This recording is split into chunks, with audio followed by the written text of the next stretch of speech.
बिस्मिल्लाहिर्रहमानिर्रहीम। अस्सलाम वालेकुम। ट्रंप का ईरान का प्रपोजल रिजेक्ट करना, उसके बाद ईरान के तरफ से ट्रंप को धमकी देना और उसके बाद फिर ट्रंप के तरफ से सबसे खतरनाक यूएसएस अब्राहम लिंकन को अरबियन सी में और ज्यादा एक्टिव करना, इन सब का मतलब है कि आने वाले वक्त में यह हो सकता है बस कुछ दिनों या कुछ घंटों में इतनी बड़ी जंग छिड़ सकती है कि हम और आप सोच नहीं सकते।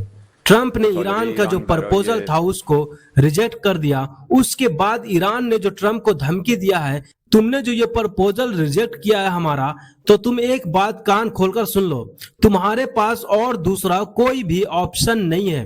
तुम्हारे पास कोई भी ऐसा ऑप्शन नहीं है कि तुम जो चाहोगे वो करोगे। हमारा जो ये प्रपोजल है, अगर दोबारा सीज फायर का बात होगा तो भी हम सेम यही प्रपोजल तुम्हें देंगे। तुम्हें सेम इसी प्रपोजल पर सीज फायर करना होगा, नहीं तो ये जंग कभी नहीं बंद हो सकता। तो ईरान ने जो साफ साफ अमेरिका को धमकी दिया है, तुम क्या समझते हो अपने आप को कि तुम जो चाहोगे वो होगा? ऐसा बिल्कुल भी नहीं होने वाला।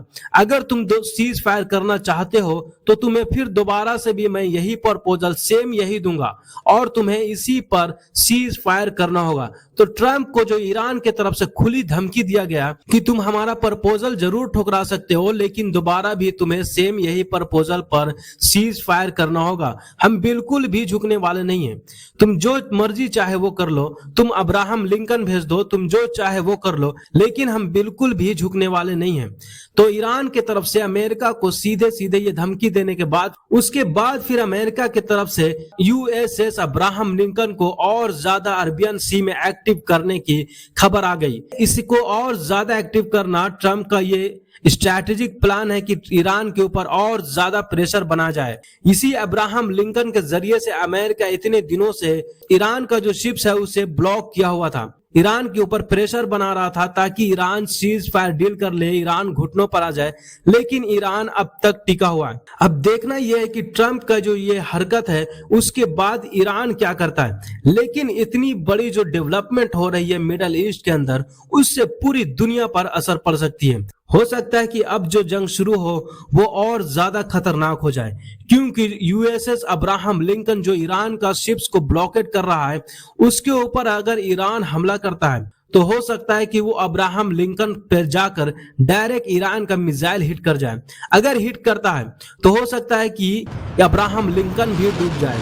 ये इतनी बड़ी खबर होगी पूरी दुनिया के लिए कि पूरी दुनिया में अमेरिका सुपर पावर से डायरेक्ट ग्राउंड पर आ जाएगा।